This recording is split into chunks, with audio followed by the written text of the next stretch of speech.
Já, góða kvöldið og velkomin á Frelsi TV, umdeildasta TV Íslands. Ég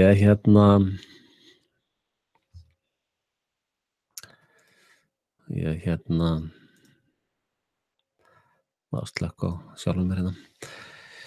Já, ég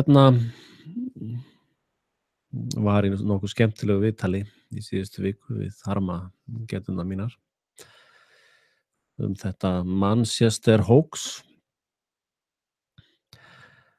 og í sjálfum sér gerði ég fulla grein fyrir því þar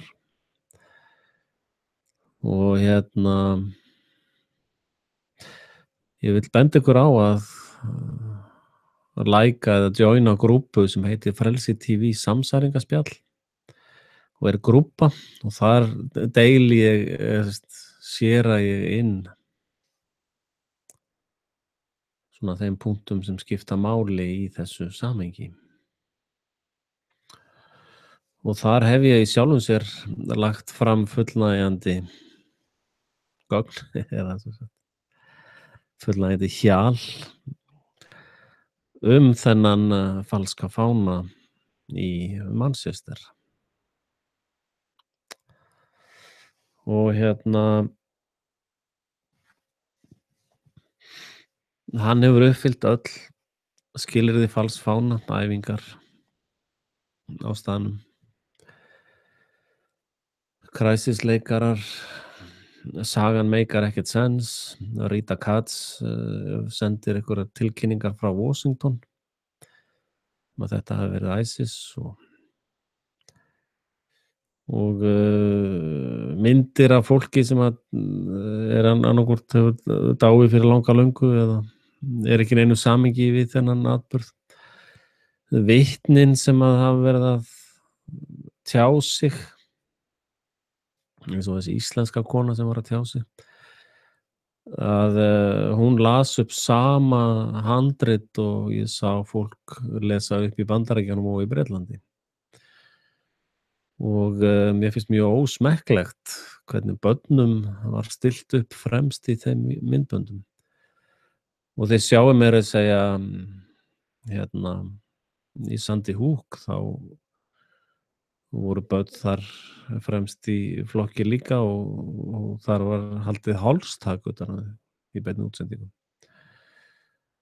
Þannig að þessi sjúkdómur heldur bara áfram. Þessi síóníska drullumall eða hvað þetta anda verið óskunar í heimgjörnum. Það heldur bara áfram og áfram og áfram. Þannig að einn punktur, já þannig að þessi íslenska kona sem var að tjá sig sem vitni sá náttúrulega ekki neitt eða þannig. Sagðist reyndar hafa verið þetta nokkrum sekúndum áður en að sprengjan sprakk sko. Þá hefði hún væntanlega slasast sko. Og svo sko dínamit eða sprengiefni veikast í opnu rými. Þess vegna þegar fólk að vitna í eitthvað svona strætósprengjur eða bílasprengjur þá það í lokuðu rými. Það allt annars eðlis. Og síðan var sagt að þetta væri sjálfsmorðssprengju einstaklingur sem hafi framkvæmt þetta og sá einstaklingur absorbar mikið af sprengjukraftinu sjálfur. Og til þess að 22 látist samstundis nánast. Þá þarftu sennilega meira en 50 kíló af dínamiti. Og pröfiði að fara með 50 kíló einhvers staðar inn þar sem öryggisgæsla. Annað sem hefur vakið athygli að það hefur enginn í öryggisgæslunni verið handtekinn eða neitt slíkt. Og það hafa engir foreldrar ákært öryggisfyrirtæki fyrir vanrækslu eða neitt slíkt. Það meikar ekkert sens. Og þannig að þetta greinilegt hoax. Nú, ég hef líka haldið fram að valdstjórnin íslenska vissi af þessum falska fána að hann stæði til. og það birtist þarna nokkrum dögum áður, þá var svona fyrsti fundur í þjóðaröryggisráðinu sem er í raun herlög yfir Íslandi, herlagaráð er rétt nafnið á þetta. Og ég var einmitt að velta fyrir mér, það birtist myndir af því og einhver umfjöllun. Þá er alltaf mér, bíddu, hvað er í gangi núna? Og síðan kemur þessi leiksýning þarna í Manchester og í framhaldi af því voru valdstjórnar plebbar að segja það var nú gott hjá okkur að vera búin að sitja þetta þjóðaröryggisráð, sko, það var frábær hugmynd hjá okkur og svo gott í þessum kringumstæðum og jari bla bla bla bla. Þannig að valdstjórnin íslenska virðist hafa svona inside information þetta og spilar sitt PR út frá því. Svo má náttúrulega benda á töluna 22. 22. maí voru 22 fórnarlömb og framkvæmdaraðilinn sem sagt er að framkvæmd þetta hafi verið 22 ára gamall og skilda sjálfsögðu eftir skilríki og hringdi í Rítu Katz og lét hana vita í hvaða félagsskap hann er. Trúi því hver sem vill.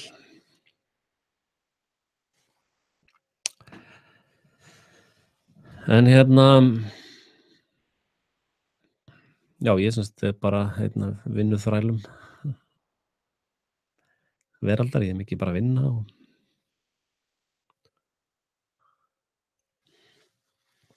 svona vinna slítur náttúrulega alveg í sundur hjá manni deginum. En ég vil byrja á því að biðjast afsökunar smá. Í síðustu útsendingu þá var ég að nöldra yfir því að stuðningsaðilar hefði ekki stutt mig og ég hefði kíkt á PayPalinn og það var bara kom ekkert. En kjánin ég gleymdi að kíkja á íslenska reikninginn. Mjög indælir stuðningsaðilar hafa verið að læða þar inn góðgæti. Og ég þakka ykkur kærlega fyrir það. Og ef að það væri ekki einhverjir að læða inn góðgæti þá myndi ég sennilega alveg hætta þessu. Ég er reynda núna mikið að undirbúa næsta veif eða næsta form á þessu starfi mínu.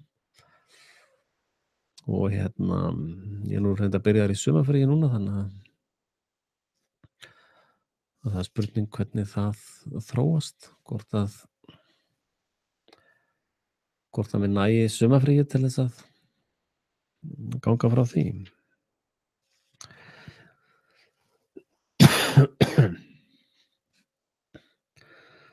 En ég hef haft mikinn tíma núna til að hlusta í vinnunni, þá get ég hlustað á ég er búin að hlusta mikið á líka andstæðinga eða þá sem eru á öndverðu meiði við mína sýn eða orðræðu. Hlusta mikið á Sam Harris til dæmis og vitleysuna sem vellur upp úr honum og viðmælendum hans. Ég hef hlustað á Joe Rogan Experience. Svo hlustaði ég náttúrulega alla þætti í morgunþættinum og áróðursútvarpi sögu og á Harmageddon og þannig að það gengið vel. En ég ætla aðeins að lesa í Biblíunni. Ég fékk svolítið nýja sýn á söguna Cain og Abel. Ég hef líka verið að hlusta aðeins á hann Pettersson. Sko, Adam og Eva voru ekki manneskjur. Þær eru ekki fæddar eins og manneskjur eru fæddar eða getnar. Cain og Abel eru fyrstu mannverurnar á jörðinni. Og sko, ég er ekki hlynntur þessari síónista túlkun á Biblíunni sem að miðar að því að loka þeim vísdómi fyrir fólki. Og einmitt í vikunni þá kallaði ég fram annan síónista, Óskar Snorra Óskarsson í Betel. Hann viðurkenndi það að hann er síónisti, hann er ekki kristinn. Hann var reyndar að halda því fram að allir kristnir væru síónistar, sem er lygi. Það er ekki þannig. Og síónistar, ég var nú líka keypti mér merkilega bók og nokkrar aðrar, ég ætla nú bara að sýna ykkur þessa núna. The Protocols. Þetta er nú lygi sem stendur framan á bókinni. Menn séu umsvifalaust drepnir í Rússlandi ef þeir eru teknir með þessa bók. Og í þessari bók er náttúrulega slatti af rugli og vitleysu, sko. En það kom svar hér við einni spurningu sem ég hef haft í svolítinn tíma. Og það er í formála bókarinnar.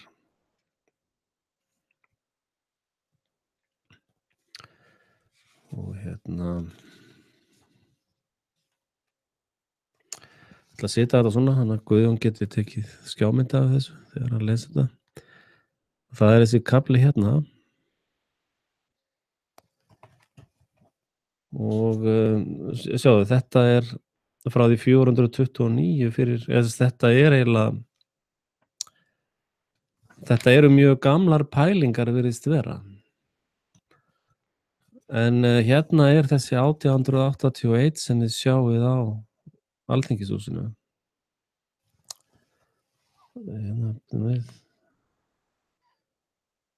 Og nú takk ég mynd af þessu byrði, að setja puttunum það sem 1881 stendur. Já, hérna er 1881, séð. 1881 er ártalið á núverandi snák. Ég er að vitna í trúarbrögð þessara rugluhausa, sko, sem að stjórna Íslandi og Sameinuðu þjóðunum og hvað þessi fávitar allir kalla sig. Og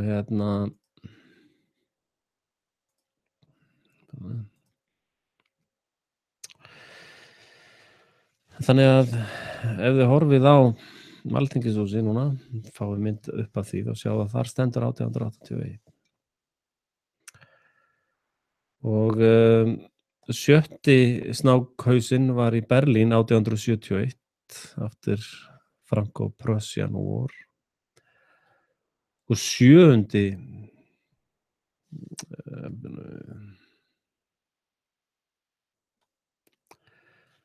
the snake first started eating into the power of that country. Já, sérst að snákurinn sem þeir eru að tala hann byrjaði í Evrópu 429 eftir Krist í Grikklandi.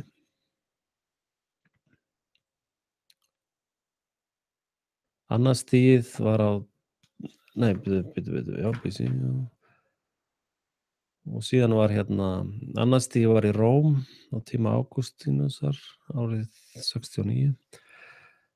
Þannig fyrir hann aftur í tíman, ég er nú ekki alveg klár á því, en allavega. Og þriðja átstigið á snáknum var í Madrid 1552. The snake first started eating into the power of that country. Þess þegar að snákurinn étur sig inn í ríki og land eða svæði eða hvað það kalla. Það var í Madrid 1552, fjórði var í París í kringum 1790, fimmti var í London frá 1814, sjötti var í Berlín 1871 og sjöundi í St. Petersburg. Þar sem að hausinn á snáknum er dagsettur 1881. Síðan er hérna í hotglófa: þessi snákur er núna að éta sig í Ameríku og United States og er auðkenndur með Council on Foreign Relations og Trilateral Commission. Og hérna, já, þaðan kemur sennilega þessi tala 1881 á Alþingishúsi Íslendinga. Og hérna, sko,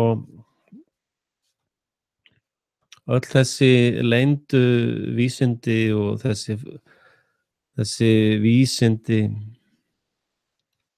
þessara leynifélaga er í raun öllum opin. Ég meina, ég fór bara á Amazon og pantaði þessa bók. Já, bara ekkert mál. Og biblíuna held ég að flestir geta redda sér, sko.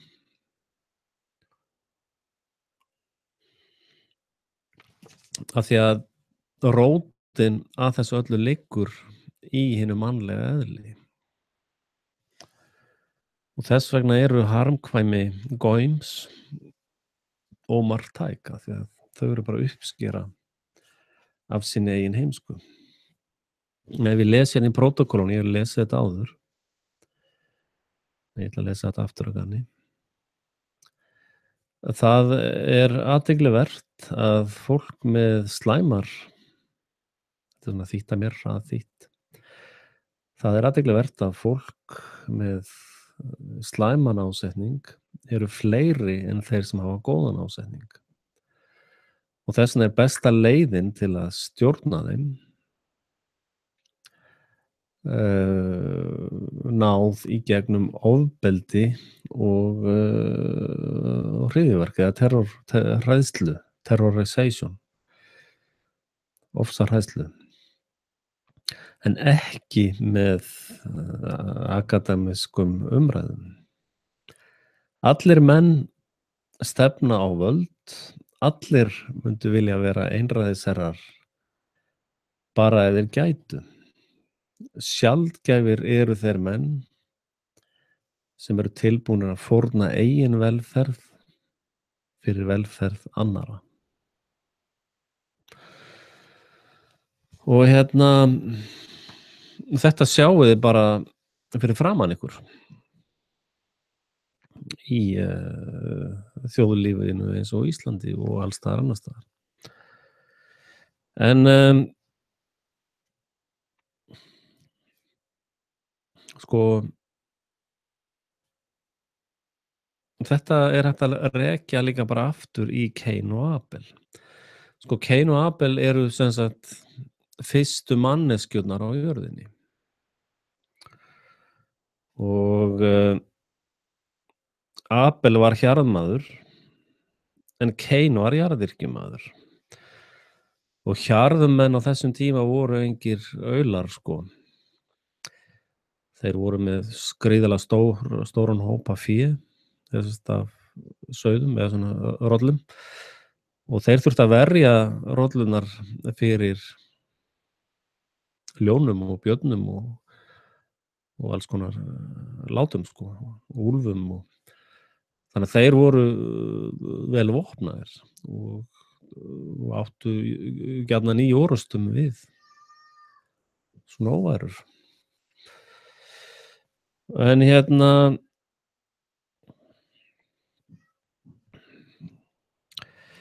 og Kain var sem sagt jarðyrkjumaður og er framliðu stundir þá færði Kain drottnifórn af ávöxtum jarðar, en Abel færði einni fórn af frumburðum jarðar sinna og af feiti þeirra.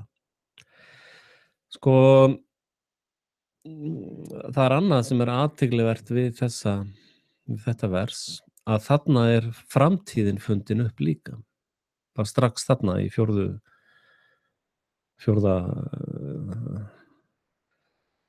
í Genesis 4. kafla, þá er bara búið að finna upp framtíðina. af því að, sko, dýr hafa ekki þennan skilning að fórna einhverju núna til þess að hafa það betra seinna, eins og dýr fatta ekki konseptið megrun, sko.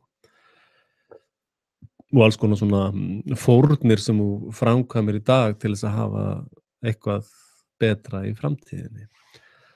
Og þarna eru sem sagt fyrstu mannverurnar að fórna fyrir framtíðina, eða til þess að friðþægja eitthvað entity eða einhver öfl eða eitthvað. Og þarna fer fram umræða, eða sem sagt, Abel lifði mjög heilbrigðu og góðu lífi, eða sem sagt hann var svona góði gæinn í sögunni, sko. En Cain var í alls konar sukki og vitleysu og lifði svona vondu lífi. Og Guð, eða þetta entity,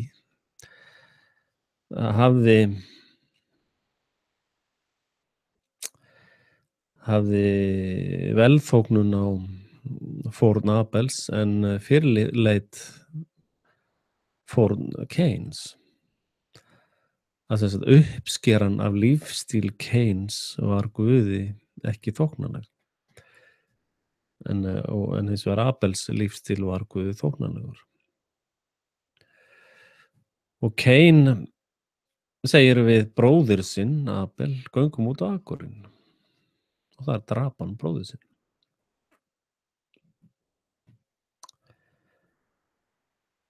Og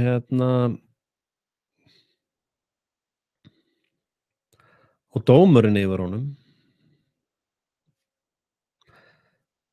drottinn sagði, hvað hefur þú gjört? Heyr, blóð bróður þíns hrópar til mín af jörðinni.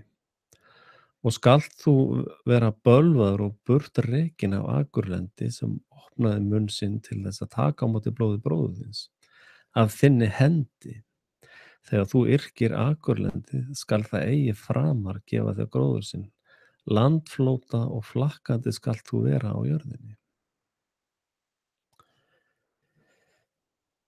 Og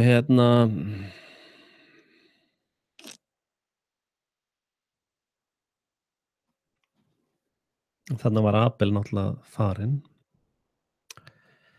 og ættartala Cains þetta ógeð sem við erum að díla við dagsdaglega. Þeir sem eru að stofna leynifélög og þeir sem eru að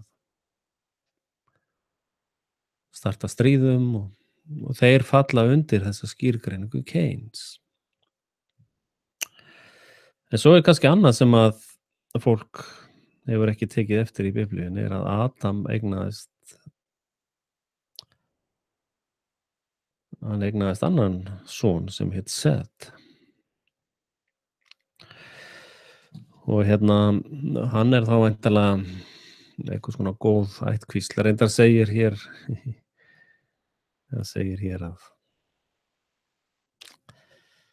að niðurstaðan af þessu rugli var að jörðin var svo viðbjóðsleg að Guð neyddist til þess að eyða henni og byrja upp á nýtt. En það nú Gamla testamentið.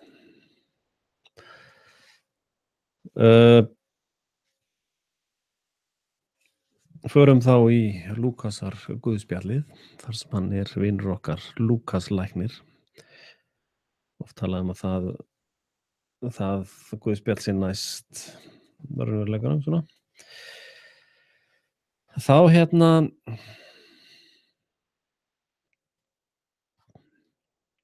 komið svona farisea fyrirbæri eins og við höfum í dag á Íslandi til dæmis. Þar eru svona farisear sem að ganga undir merkjum Jesú Krists. Þótt að það voru þeir sem að drápa hann, sko. Og ég ekki að tala þetta í einhverjum kirkjudeildum, ég að tala bara almennt eins og Cain og Abel. Ég að tala mannlegt eðli. Ég að tala okkur. Af því að, niðurstaða Gamla testamentisins væri að manneskjurnar gætu ekki, bara þrifist á eigin heimsku, sko. Og að mannverurnar þyrftu eitthvað hreinlega yfirnáttúrulegt afl til þess að vera ekki viðbjóður, sko, ógeð. Og það virðist alveg vera að sanna sig í nútíma mannkynssögu meira að segja. Hvaða vit er í því að einhverjir leyniklúbbar eru með bankastjóra og hæstaréttardómara og ráðherra einsvarða búin að sverja sig inn í leynireglu. Sem þeir eru búin að sverja hver öðrum hollustu fram yfir líf og dauða, sko. Og svo eru þeir eitthvað að dæma í einhverjum málum. Og það sjáum við mjög vel í þessari bók hérna, prótókollunum. Þar sjáum við mjög vel að þessa hugsun Goim. Og þar í þessari bók lýst alveg nákvæmlega hvernig á að koma fram við Goim og þau eru nú svona frekar ómerkilegu pappír, sko. Og meira að segja forseti Íslands skýrgreinir almenning á Íslandi sem alifugla. You can't make this shit up. Þú getur ekki skaldað upp þessa vitleysu, hún er svo rosalega. En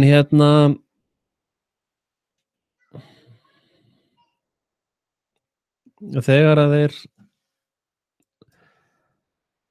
sko þetta, ég hef skýrgreint þetta áður sem mannverur og mannskepnur.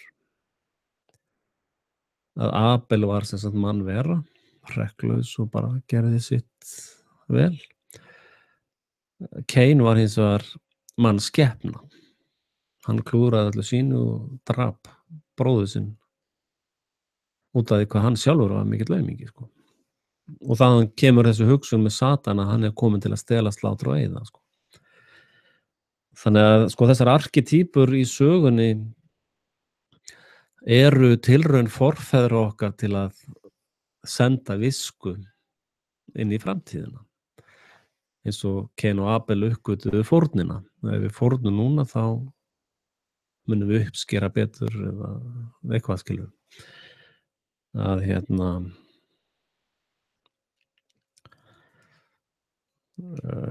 við vitum það að þeir sem að fórna aldrei neinu, þeir eru bara akfeitir, fársjúkir á kerfinu heima í stofu og horfa á Costco sjónvarp, sko. Og það er já, það er eins og það er. En ég ætla að lesa aðeins fyrir ykkur. Og þegar að þeir voru búin að berja Jesú og handtaka hann og vesanastíganum.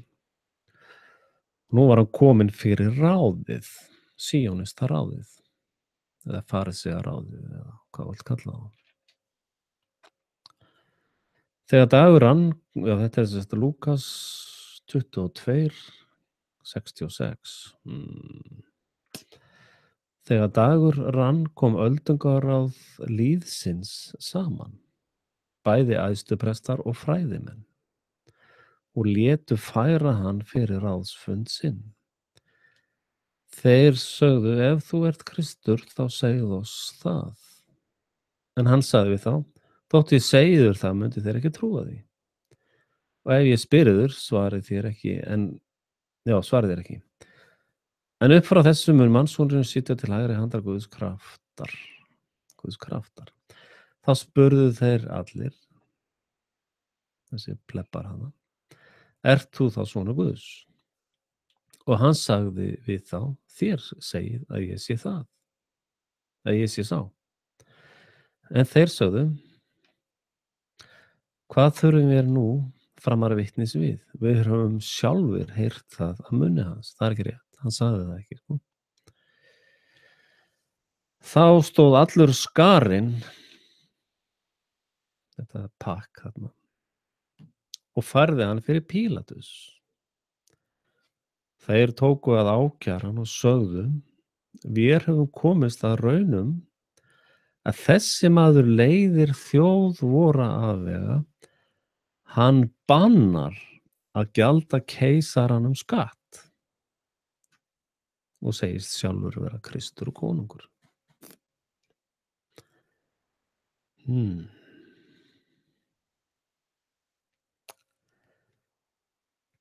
Og hér hefum komist að raunum að þessi maður leiðir þjóð vora afvega. Hann bannar að gjalda keisaranum skatt og segist sjálfur vera Kristur og konungur. Og hérna síðan heldur þetta áfram, þið getur nú lesið þetta. Síðan heldur þeir áfram ákjaran, þessi plebbar hana, sem voru sem sagt öldungar á lýsins, æðstuprestar og fræðimenn. Það kannast nú við þá á Íslandi svolítið. Og hérna, og þá svaraði Pílatus, sagði við æðstuprestana og fólkið, enga sök finn ég hjá þessum manni. En þeir urðu því ákafar og sögðu, hann æsir upp líðin með því sem hann kennir í allri Júdeu og byrjaði í Galileu og nú kominn hingað. Þegar Pílatus heyrði þetta nefnilega mjög athyglisverðir punktar, þó ekki sýna maður bara inn í núverandi hugsanabrenglunar sem í gangi. Og það ástæða fyrir því að síónistar, þeir tala það hérna í þessum prótokólum. Þeir tala það að taka þessa visku frá fólki, frá góims, og þeir hafa ekkert, að það þurfa að taka þetta frá þeim, sko. Þegar Pílatus heyrði þetta, spurði hann hvort maðurinn væri gali, og hann var þess vís að hann væri úr umdæmi Heródesar, jurisdiction, sko. Sendi hann til Heródesar, þá var í Jerúsalem á þeim dögum að ferðast svona, og G20 fundið eitthvað. En Heródes var það næsta glaður hann sá Jesú, því hann hefði lengi langað að sjá hann, þar hann hefði heyrt frá honum sagt. Væri hann nú að sjá hann gjöra eitthvað tákn? Hann spurði Jesú á marga vegu, en hann svaraði honum engu. Æðstuprestarnir og fræðimennirnir stóðu þar og ákærðu hann harðlega. Þetta liðið sem að einokar allt í RÚV og áróðusútvarpi Sögu og hinum fjölmiðlunum, sko. En Heródis óvirti hann og spottaði á samt hermanni sínum, lagði yfir hann skínandi klæði og sendi hann aftur til Pílatusar.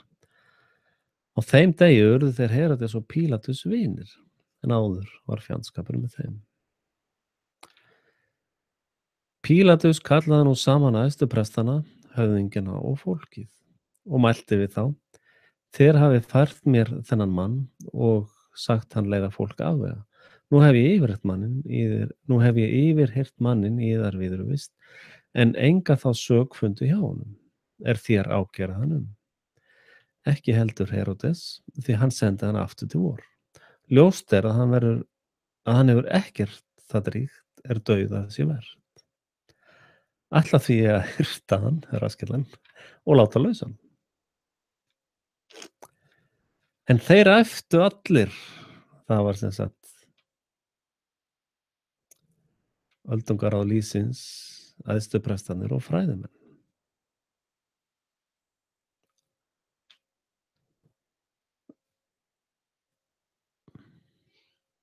Pílatus talaði enn til þeirra og vildi láta Jesú lausan, en þeir æftu á móti krossfestu hann. Í þriðja sinn, þrefaldur þráður, þrír mjög sterk tala. Í þriðja sinn sagði Pílatus við þá, hvað illt hefur þá þessi maður gjört? Enga dauðasök hef ég fundið hjá honum. Ætla ég því að hirta hann og láta hann lausan. En þeir sóttu á mig með ópi miklu og heimtuðu að hann yrði krossfestur. og hróp þeirra tóku yfir. Þá ákvað Pílatus að kröfu þeirra skyldi fullnægt. Hann gaf lausan þann báðum og varpað hafði verið í fangelsi fyrir upphlaup og manndráp. En Jesú framseldi hann að þeir færu með hann sem þeir vildu. Og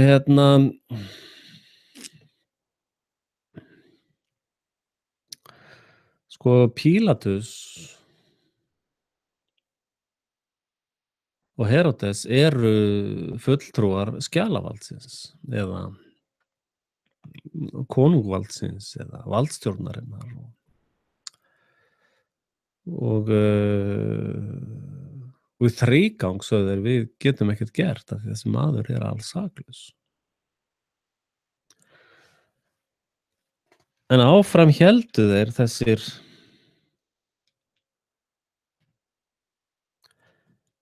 þeir sem sagt öldungaráð lýðsins sem þá væntanlega alþingi eða eitthvað slíkt.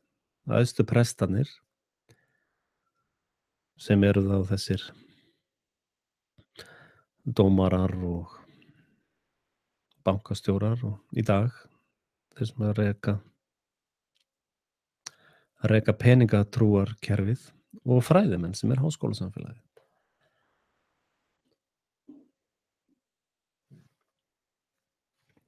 En þetta lið gjörsamlega sturlað. Og þetta liðið sem að hefur þá ég að tala andaveru vonskunar, ég að tala þetta frá andlegum sjónarhóli að þetta sem sagt þetta fólk sem að lætur svona stundar plebbisma eitthvað stjórna sér og drepur fólk í því ástandi. Alveg eins og Cain. Hann bara var sturlaður af öfund og afbrigði út í bróður sinn og drap hann. Og ef að fólk svo barnalegt að trúa því að mannverur hafa einhvern veginn stökkbreyst frá þessu, þá náttúrulega engin von. Og í sjálfum sér engin von. Forheimskunin hefur fullkomnast. Það sko það eru þessi nokkur 100 mann sem að horfa á mig sem að virðast skilja hvað ég að segja. That's it. Allir aðrir ganga hrópandi torg eins og liðið sem krossfesti Jesú.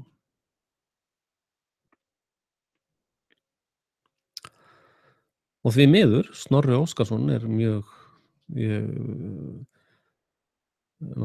þekkti hann úr kristna geiranum og taldi hann væri sann kristinn, en hann úlfur í sauðagæru. Sko, síónistar byggja á doktrín Satans. Þeir eru sem sagt Cain. Þeir eru þessir plebbar, sko, þessir fariseu plebbar. Sem eru þessir öldungar lýðsins, æðstuprestar og fræðimenn. Það eru fariseuarnir. Það eru þeir sem að vinna í hræsnarétti og að dæma mann sem að var sýknaður af öllum ákærum. En samt var hann dæmdur fyrir brot gegn valdstjórninni. Valdstjórnin hugtak, bara bábilja og vitleysa. Og hvernig, sko, ef hann saklaus, þá þetta bara hrein sjálfsvörn hans gegn ofbeldi valdstjórnarinnar. Samt dæmaður hann fyrir brot gegn valdstjórninni í hræsnarétti. Saman með Guðmund, sem að fékk 2 milljónir í bætur fyrir pyntingar, hann var pyntaður og bara handtekinn og líf hans rústað. Og niðurstaða hræsnaréttar í því máli var að láta skattgreiðendur, sko, almenning, borga honum 2 milljónir í bætur og þeir sem að bruta á honum þurfa ekkert að greiða eða gera eða taka neina ábyrgð. Þeir algjörlega stikkfrí. Lögreglumennir sem að brutu á Guðmundi hafa aldrei þurft að sæta ábyrgð sjálfir. Þeir þurftu ekki einu sinni að borga sektina. Og, þeim sem finnst það eðlilegt eru ekki að horfa á mig sennilega. En sko, þá má eiginlega segja, þetta er 7.500 kall tímann sem hann var í pyntingum, sem þýðir það að það getur í raun hvaða Íslendingur eða hópur af Íslendingum tekið hvern sem þeir vilja, gert bara það sem þeim sýnist við þá og borgað 7.500 kall tímann. Ef þú ert Íslendingur, þá geturðu farið og sótt þér hæstaréttardómara og lokað hann inni í kartöflugeymslu í 3 daga og það er þá bara svo margfaldur bara tímakaupið. Eða þú getur tekið forseta Íslands eða bara hvern sem þig langar og lokað hann inni. Þið getið farið á svona GoFundMe síðu eða Karolína Fund og safnað sko. Hægt að safna 2 milljónir, þannig að setja fólk svolítið í einangrun fyrir 2 milljónir sko. Þannig að það er komið verðmiði á því að loka fólk í kartöflugeymslu sko.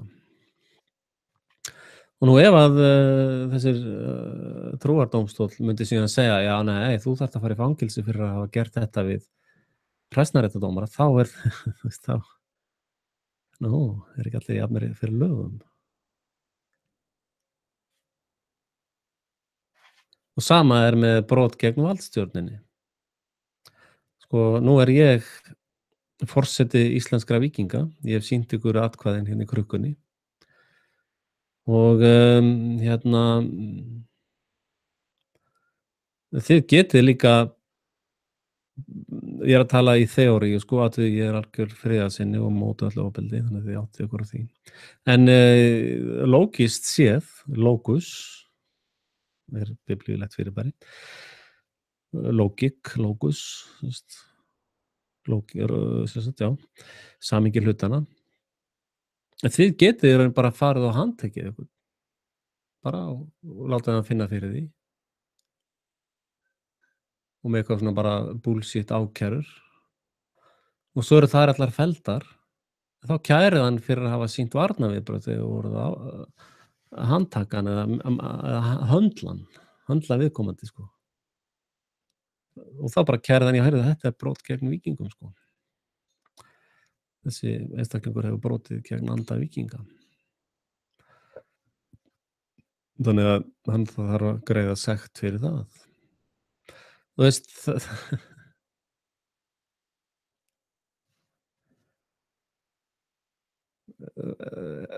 trúirðu þig að þú búir í réttaríki til dæmis?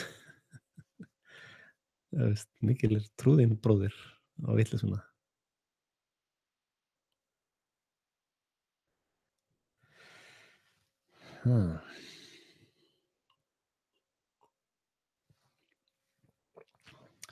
Það er það sem að ég hef tekið eftir þegar ég náttúrulega séð þetta í bíómyndum. Jóhannes útskýrir þetta betur með tilfinningum. Ég ætla nú ekki að gera þetta algjörum biblíulestri. Ég átta mig ekki alveg á því hvaða árhundar eru í gangi núna. Hvort þetta er allt saman Golem eða hvort þetta eru hardcore frelsarar. Það er gaman að lesa Jóhannes, hann lýsir orðunum, þetta var Jóhannes var kona sko, bara það sé á hreinu. Þetta er hún Jóhanna, sem skrifaði, sem er Jóhannes sko. Og allt er góð með það, við vitum að víkingar hafa alltaf verið jafnhentir á konur og karla.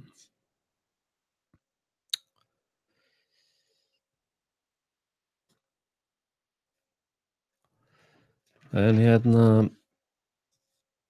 ætla ekki að lesa meira þetta núna. Þannig að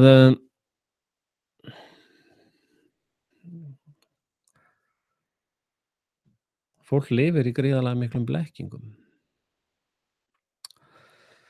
Og ég tek það fram að barátta mín er við andaveru vonskunnar í himingeimnum, ekki við einstaklinga á hold og blóði. og ég mun að sjálfsögðu biðja fyrir Snorra Óskarssyni að hann hætti að skyrpa á Jesú Krist og ofsækja hann. En nú erum við líka komin að ákveðnum rótum af hverju þetta íslama eða múslimahatur er. Sko, þið þurfið að átta ykkur á því að öll trúarbrögð eru í grunninn satúrnismi.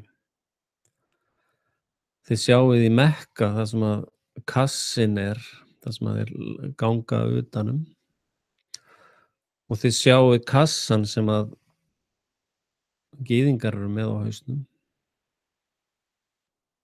og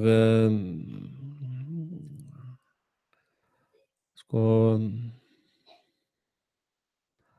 þetta eru allt satúrnsk trúarbrögð. Þetta eru satanísk trúarbrögð. Og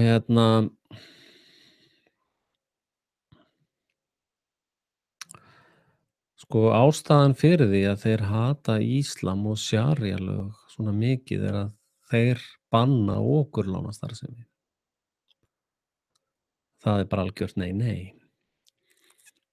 Og þau stjórnvöld sem að við erum með á Íslandi til dæmis, þeir eru mjög hlynntir okurlánastarfsemi og stunda hana sjálfur daginn út og daginn inn og gera alla fátæka.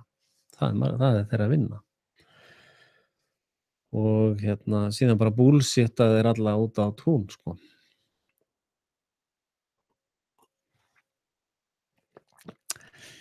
Að sko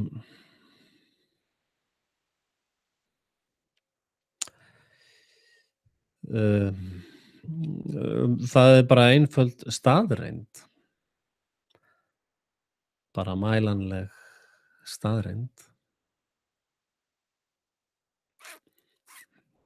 að 42 hæða bygging hrynur ekki á innan við 8 sekúndum að sjálfum sér eða út af smá skrifstofueldum. Það er líka einföld staðreynd að það er ekkert ríki sem að flokkast undir múslimaríki sem hefur ráðist inn í annað ríki í 100-200 ár. Bara 0, ekkert, engin.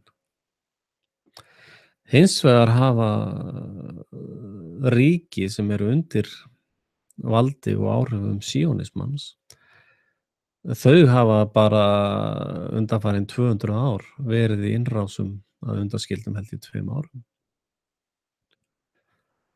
Og eru í stríðsglæpum bara upp fyrir haus, daginn út og daginn inn. Og engum smá stríðsglæpum, sko. Og þeir sem hafa tala þetta í bókin hans Al-Salansky, Rules for Radicals.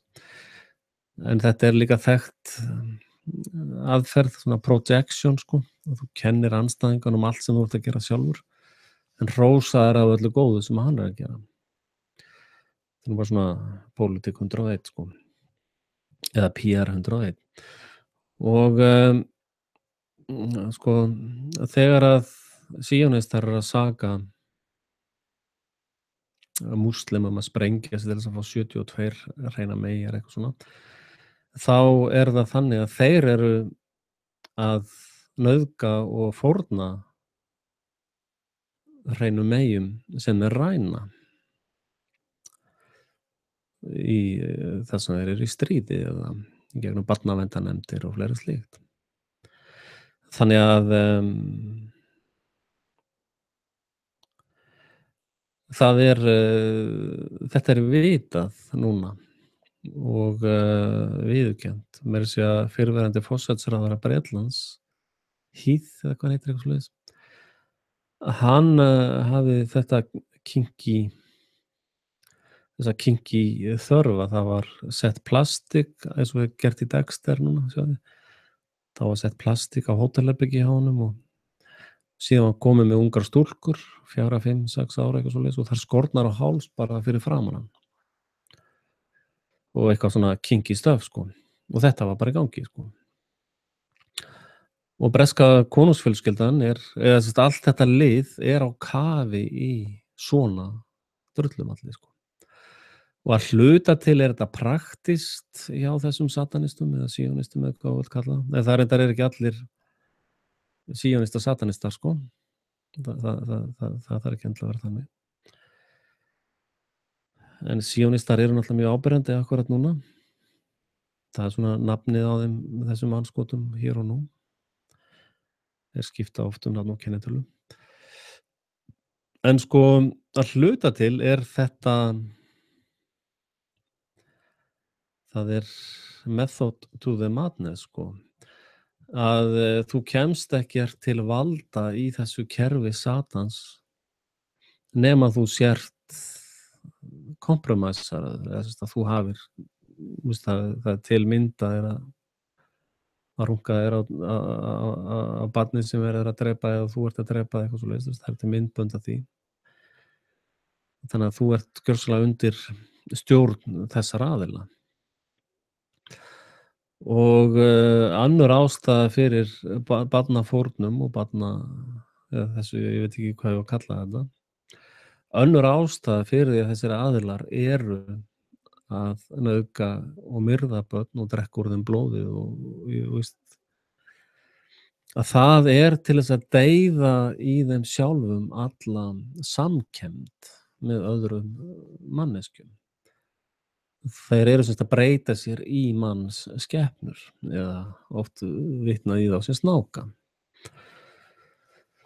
Að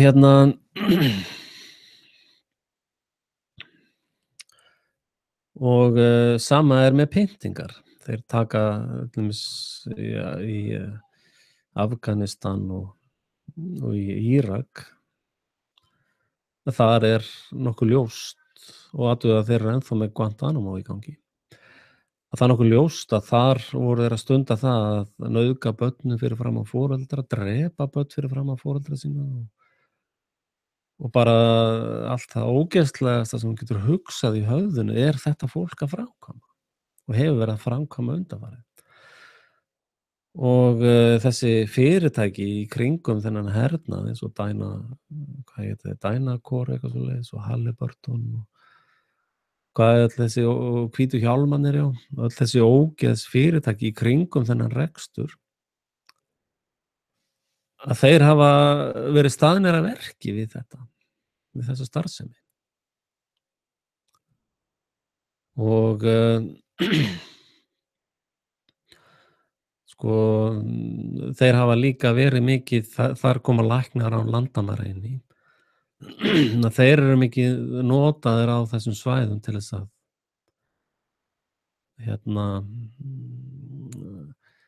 yrkja líffæri mikið úr börnum á þessum þessum svæðum þar sem verður að ráðast inn. Og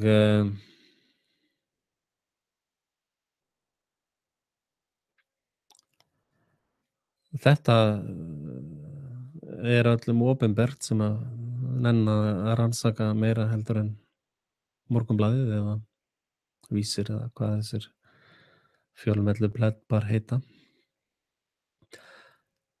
Og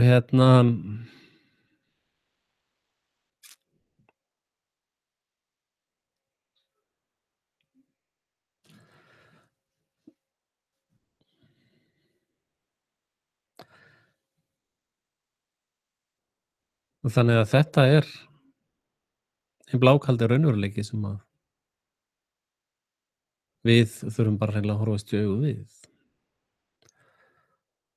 Og það er barnaskapur að halda það að þetta sé ekki í gangi á Íslandi. Það er einfaldingsháttur. Og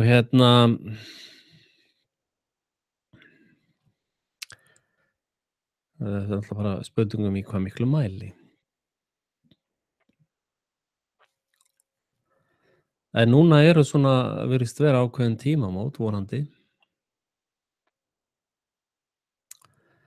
það virðist vera að ákveðin ríki í heiminum fengu nóg eftir Líbíu. Þá byrjaði Rússar að segja nei.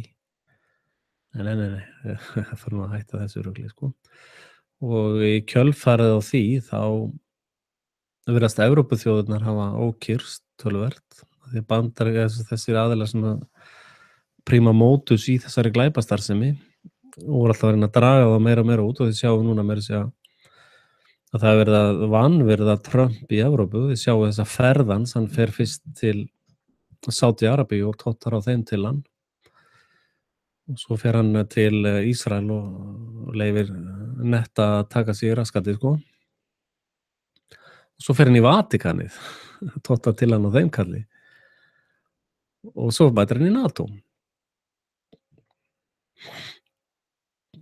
Og evrópskir ráðamenn sýna honum gegndarlausa vanvirðingu. Ekki honum heldur POTUS. Guðjón er búinn að útskýra fyrir okkur hvað þýðir. Að þeir eru gjörsamlega að drulla yfir POTUS frá Ameríku og þar með Ísrael, Sádi-Arabíu og Vatikanið í leiðinni. Af því að hann er að bera kyndil þessara vibba, sko. Og Bretar Brexit virðist vera svona aðeins recoil, sko. Af því að prima mótusar í þessari glæpastarfsemi hafa verið þessir aðilar. Og Bretaveldið og Bandaríkin og Ísrael, Sádi-Arabía og Vatikanið. Það eru þeir sem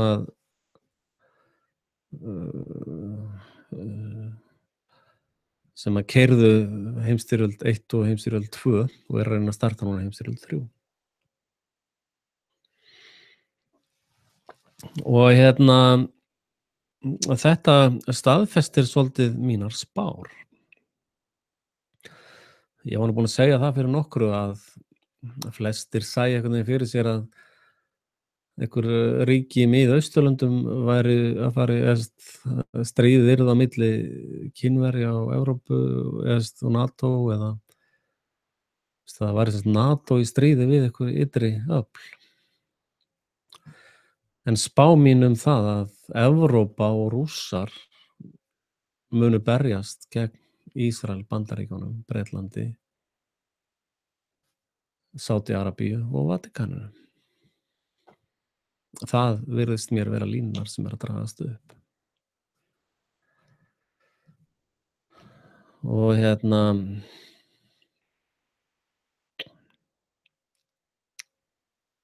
þessir reyndar þessir fölsku fánar eins og þessi Manchester og London eða hvar þeir eru nú allir.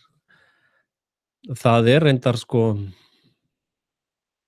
maður heyrir á göngum stríðsglæpa skrifstofana umræðuna, ég meina við verðum að fara að drepa fólk, við getum ekkert verið með þessar leiksýningar. Við verðum bara að taka 10.000 manns einhvers þar út bara og stúta þeim, Og svona ef maður horfir á þetta með ógeðsaugum, þá eru þessi öfl að sýna gríðarlega mikla veikleika með því að þeir eru ekki að drepa fólk. Þeir eru bara með þessar auðgreinanlegu leiksýningar, en eru reyndar að ná ákveðnum árangri. Það eru komin herlög í Bretlandi, það eru hermenn framandi, það eru allar götur núna eins og í Frakklandi. Og ég hef reyndar verið að velta fyrir mér núna í gær og í dag, ég var að velta fyrir mér hvort að þessi falski fáni, það er svolítið erfitt að meira sér átt að sjá því hver að framkvæma falska fánan, Ég reyndar sé aðeins ef það Mossad eða CIA, það svona blæbrigði á þeim, eða MI6, hverjir að sitja fánin í London var MI6 fáni, eða 56 hana. Fánin í Manchester var CIA fáni með Mossad sem backup, Og þannig að þeir eru líka að berjast með falskum fánum, og þið sjáið bara eins og Rússar og Sýrland sagði bara: "Já, við erum að berjast við ISIS", sko. Nú, þá segir NATO: "Bíddu, við vorum að berjast við ISIS. Bíddu, af hverju eruð þið að berjast við ISIS?" Það er af því að þið eruð ISIS. NATO og co. er ISIS. Þannig að Rússar og Sýrlendingar og fleiri virðast bara vera farnir að spila PR drulluleikinn sem er í gangi, sko. Enda er þetta vestræna kerfi orðið svo úrkynjað að það bara þekkir ekki, þú veist, það veit ekki einu sinni hvers kyns það er lengur, sko. En þannig að það er að vissu leyti góðar fréttir að það er ekki verið að drepa raunverulegt fólk. Og eins og með þegar ég var að tala um hræsnaréttardómana áðan, þá já, það var hryðjuverkamaður sem var réðst í Manchester hann er fæddur í Bretlandi, já, hann er breskur ríkisborgari sem sagt. Og hann sprengdi upp fólk í Manchester og þess vegna ætlum við í Bretlandi að senda hermenn til Sýrlands og sprengja þar allt í tætlur. Nú, var þetta ekki Líbía sem gerði þetta? Já, við ætlum samt að sprengja Sýrland, sko. Nú, af hverju? Já, það er bara svona þetta. Ókei. Þá getum við sagt bara ef að Ísrael sprengir Sýrland eins og þau eru að gera núna, þá sprengjum við Bandaríkin bara. Sama röksemd, sko.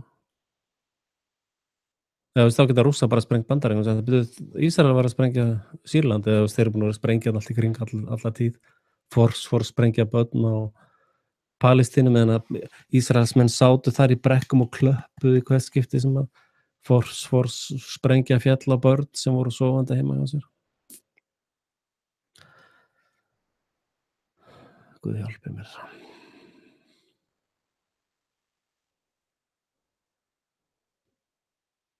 Ég ætla að ítreka, baráttan sem ég á í er ekki við fólk af holdi og blóði, heldur andaveru vonskunnar í himingeimnum.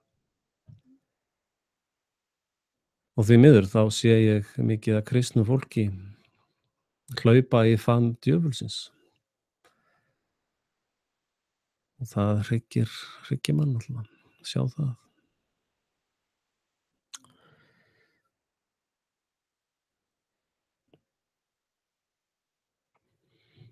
En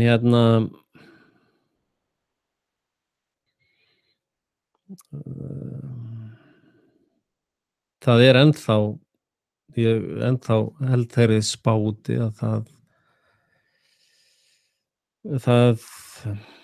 með fyrsta lagi núna þegar er komið beint flug frá Ísrael til Íslands, þá má búast við auknum hryðjuverkum á Íslandi, eða þess búast við aðgerðum á Íslandi. Mikið af þessum atburðum sem er að gerast í Evrópu Mossad er með vopnasölu í Schiphol-flugvelli í Hollandi. Og þeir bara sjá allt öryggi á flugvellum og eru með öryggisfyrirtæki út allt. Í allir þessir atburðir þá getur rakið öryggisfyrirtækin beint til Ísrael.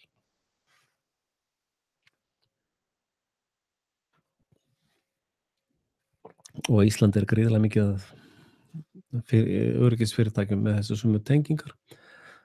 Og íslenskir lögguhaugar hafa flestir fengið þjálfun í Ísrael. Hryðjuverkabælinu þar. Þannig að það eru mikil spenna í berginu. Það eru gríðarlega sterk öfl sem eru að byggja sig, það er mikil spenna að byggjast upp. Og þessir fölsku fánar eru svo pathetic, sko. Ég meina, ef þið farið yfir lista yfir falska fána, þá erum við að tala um Pearl Harbor, 9/11. Reyndar það dó enginn í 9/11 nema slökkviliðsmennirnir sem að hlupu upp í byggingarnar. Allir hinir voru uppskáldaðar persónur. Þessar 2-3 þúsund einstaklingar voru uppskáldaðar persónur. og það var ein einasta flugvél sem var þarna á ferð, þetta er allt saman bara vídeó vídeótrikk sem flugvélarnar voru klipptar inn á. Þannig að,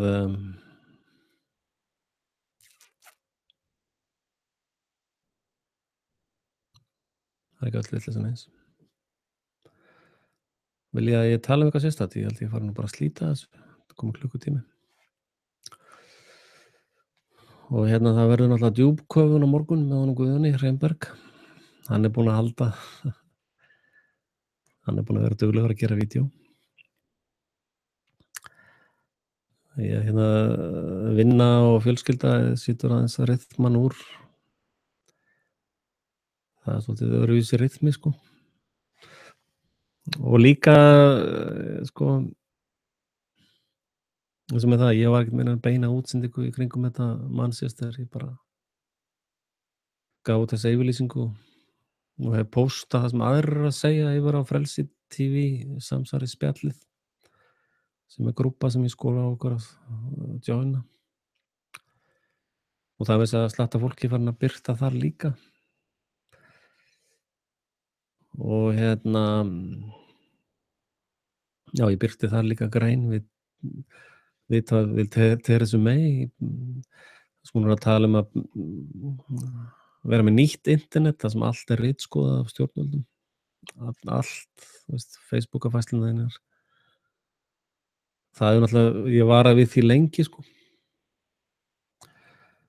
Og það er allt hlerað, ég átti ykkur á því. Það er bara viðurkennt núna, þegar ég var að byrja að segja frá því. Gott ef það var ekki áður en Snowden og mætti á svæðið. Þá voru menn að hneykslast á mér. En sko, þið áttið ykkur á því að fyrir bara eins og síðustu kosningar, forsetakosningar og alþingiskosningar eru ólögmætar, þó ekki sé nema út af hlerunum og inngripi CIA. Við vitum það að CIA hefur stýrt kosningum á Íslandi undanfarin ár. Og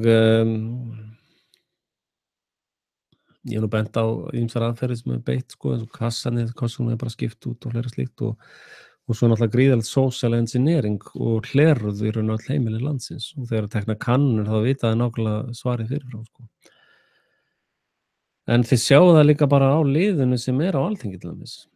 Þetta er allt svona lið sem er alveg til í það að gefa bara miðhálendi til UNESCO og í ofanálag ofan á landráðagjörningin að gefa Þingvelli og Reykjanes. Og ástæðan fyrir því að þessir umhverfis plebbar eru núna að tala fyrir því að breyta öll í votland, að það fellur undir sáttmála hjá Sameinuðu þjóðunum. Þannig að allt sem verður breytt í votland munu Íslendingar tapa til viðbótar. Og sko í gömlum ríkjum þá voru dauðarefsingar fyrir þessu að gefa land bara einhverjum erlendum aðilum, sko. Ekki að ég sé að mæla fyrir því, sko, en bara bendi ykkur á það. Þannig var að díla. Ég meina, hver gaf þetta land? Hvenær var kosið það að gefa land frá Íslandi til UNESCO? Þið áttu ykkur á því að UNESCO gefur aldrei neitt tilbaka, sko.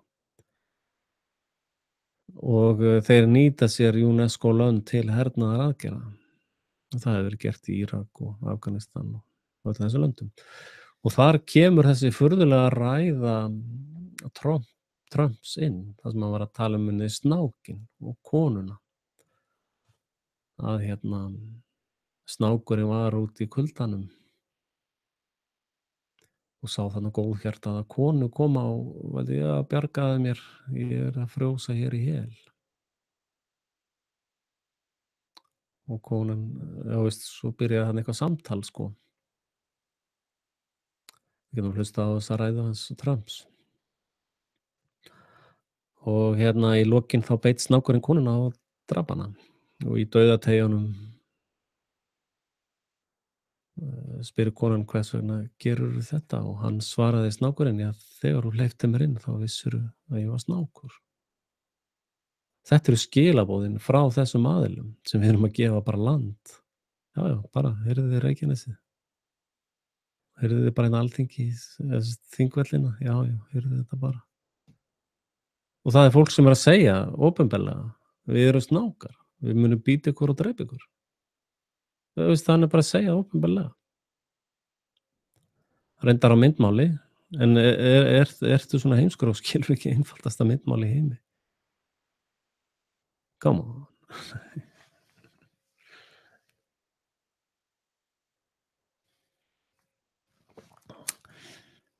Þannig að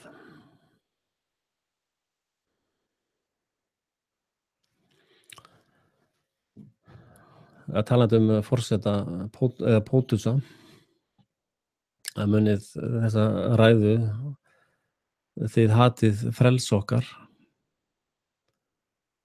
hryðjuverkamennirnir hata frelsið okkar", sagði Bush og einhverjir fleiri forsetar alltaf verið að tala um þetta.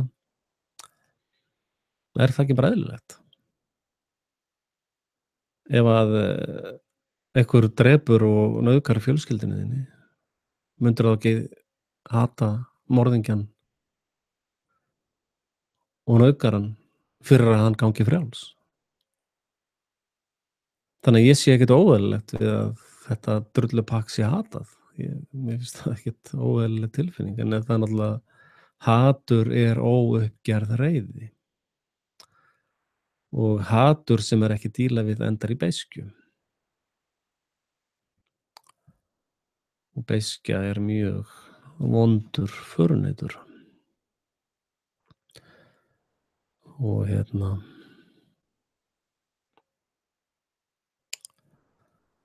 ekki að tala um reiði mikil eða tala um reiði mikið megnar reiði réttláts manns.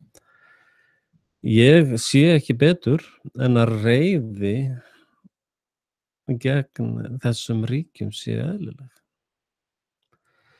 Ég hef meira að segja sagt það að ég styð þessa veggjabyggingu Trumps. Trump er að tala um að gera vegg í kringum Ameríku. Og við vitum að Ísrael er að gera vegg í kring hjá sér líka. Ég styð þessa veggjasmíði, eða reisa þessa veggi. Og ég myndi vilja hafa það miklu stærri og miklu hærri. Ég myndi vilja hafa það svo hátt upp í himininn að það kæmust ekki flugvélar yfir þessa veggi. Og síðan myndi ég náttúrulega vilja loka þeim og henda lyklunum. Þannig við værum laus við þessa helvítis plebba. Vatíkan er búin að byggja vegg utan að sig, þannig að bara hægt að henda þeim lyklum. Sádi Arabía, það er sennilega hægt að hjálpa þeim að byggja einhvern vegg líka. Og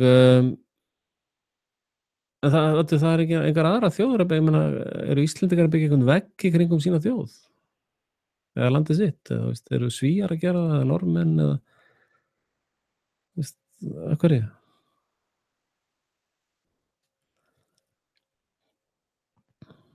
Náttúrulega í Svíþjóð var verið að reyna að destabilisera Svíþjóð með að dæla inn flóttamönnum, og Svíar bara tók utan að það og hjálpuðu. Öllum flóttamönnum líður bara vel hér. Það gjörsamlega mistókst að destabilisera Svíþjóð, Og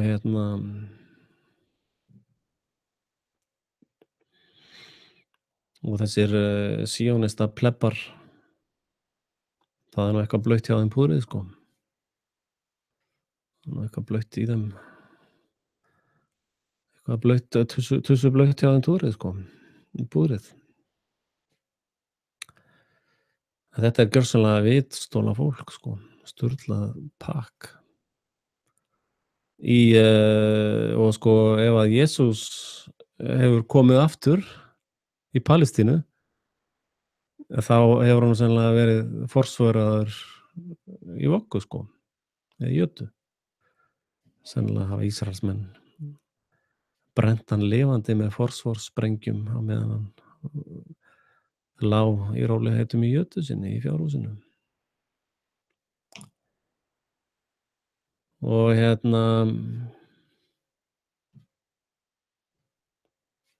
og það er einhvern veginn búin að snúa öllu við, að það sé eitthvað skömm í því að reiðast eða hatast út í fólk sem er að gera voðaverk. Ég meina reiði og hatur meiðir mest þann sem er reiður eða hatar. Í sjálfu sér er það alveg þannig, sko. En það er barnalegt að gera það eitthvað tortryggilegt eða það sé eitthvað skömm í því. Ég meina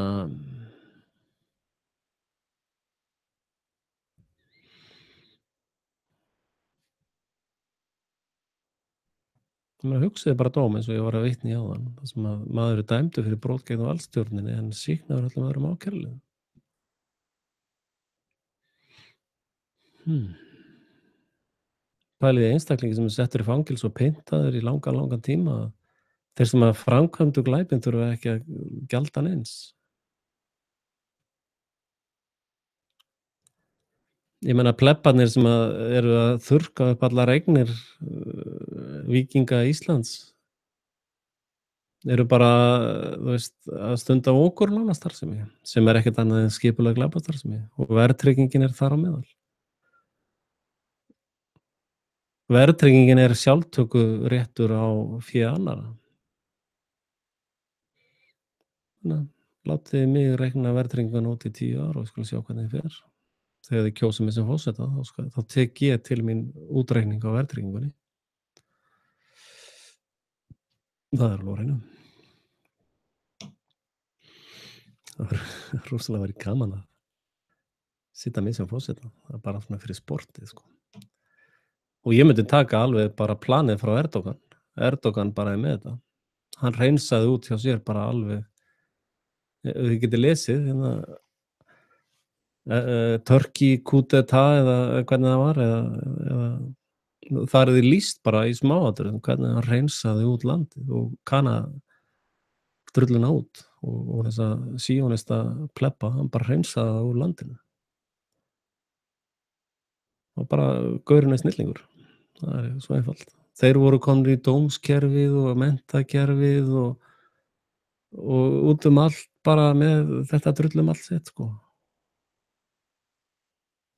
Það bara Tyrkir sögðu bara nei, við tökum ekki þátt í þessu og bara skúpaði öllu drasslinu út. Þannig á að gera þetta, sko.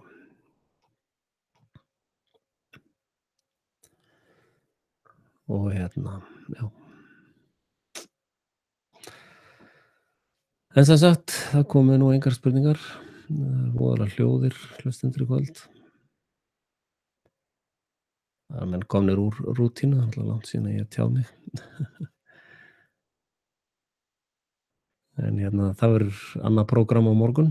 Prógrammering. En hérna, Guðjón allar að mæti djúpköfun á morgun. Annað kvöld á sama tíma.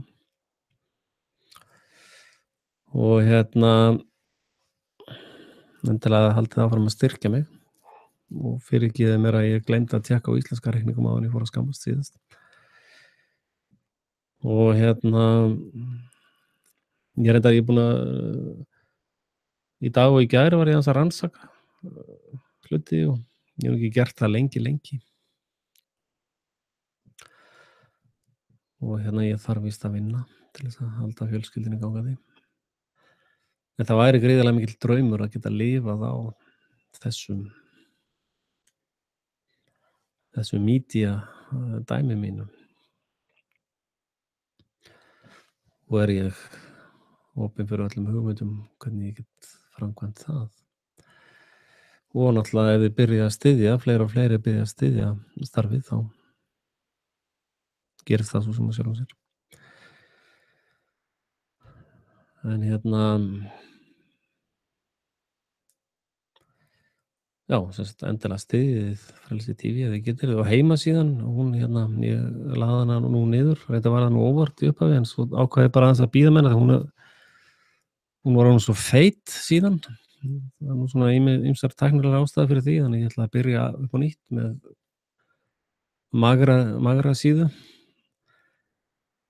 og aðeins betur unnin væntanlega og ég þarf að breyta flæðinu, það er jafnvel spurningum að ég fari yfir á frelsitv.is til þess að falla undir hræsnarétt. Þrátt fyrir allt þá vil ég nú frekar vera undir íslenskum dæmum heldur en einhverjum útlenskum.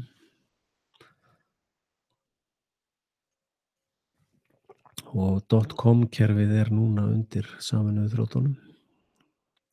.is er ennþá undir íslenskum stjórnvöldum. Þannig að ég ætla að flytja mig sannlega yfir á IS-kerfið með Frelsi TV líka. Og ég bara notaði Frelsi TV samsæringaspjallið, grúppuna, miskunnarlaust. Og þannig að ég er að endurskoða Frelsi TV heimasíðuna. Og ég er að spá í áskriftasíðu þar sem að verða jafnvel daglega frétta, svona skoðun mín á fréttum og eitthvað svona. Og það væri jafnvel eitthvað var líka aðgengilega fyrir síma þannig að það væri bara, klikk og þá ertu komið með nýjustu fréttirnar eða hvernig það er. Og já, það væri svona eitthvað business model þar á bakvið. Og jafnvel að ég leggi þá meira í efni þar það sé eitthvað efni sem að menn vilja ekki missa af. En eftir ég er nú búinn að vera á toppnum á vísislistanum, útvarpslistanum. Eftir síðasta viðtalið mitt við Harmageddon, mér reyndar ekki vel við að vera í einhverjum vinsældum út af þessum málum sem eru svona viðkvæm. En ég er bara að greina frá einföldum staðreyndum. Og ég er ennþá á vikulistanum í fyrsta sæti. Þannig að ég hef fengið rosalega áhlustun á þessar skoðanir mínar. Sem eru, mjög umdeildar. Og fólk upplifir, það sem að fólk upplifir þegar það heyrir mér er disassociation.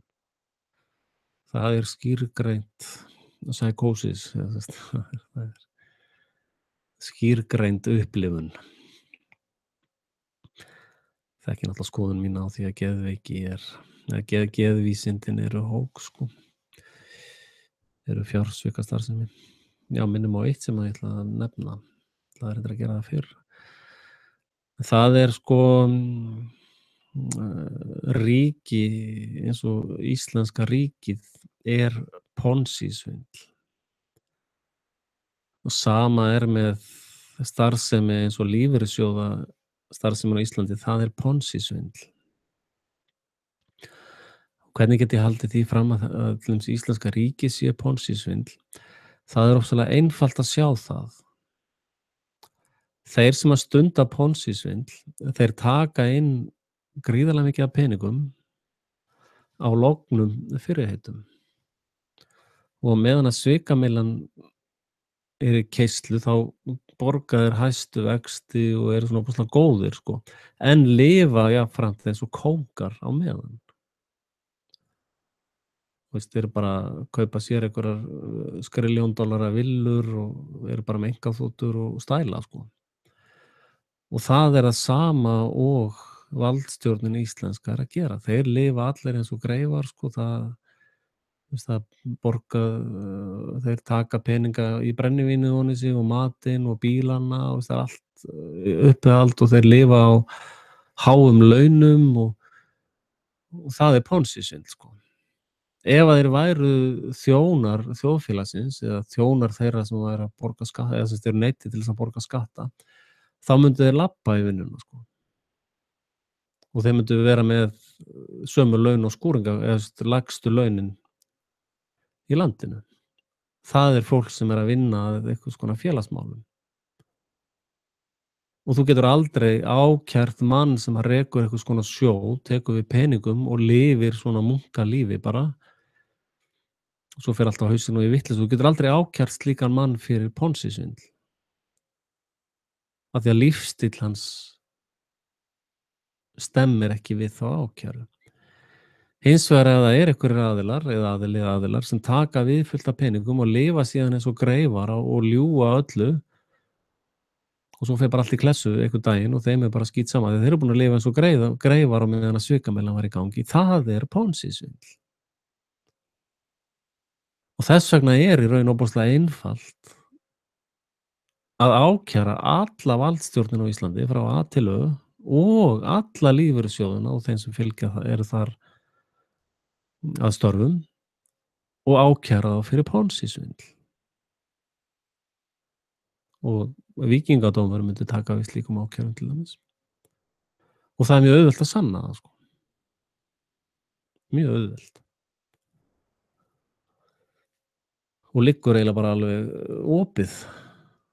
Þú getur eiginlega bara séð það beint fyrir framan nefið á þér að einhverjir ráðherrar, fjölskyldur þeirra, vinur og vandamenn bara moka inn seðlum, sko. Og í lyfjageiranum og læknageiranum að þar er bara eða bara í löggugeiranum, þar er fólk bara að meiða annað fólk og það ber enga ábyrgð á neinum. Þetta blasir allt saman við. Þetta bara liggur í augum úti eins og einhver sagði. En minningur á að styrkja. Ég er orðinn eins og Morris, gömul grammófónsplata. Og munið það að baráttan sem við eigum við er við andaveru vonskunnar í hímingjanum en ekki fólk á holdi og blóði. Góða nótt.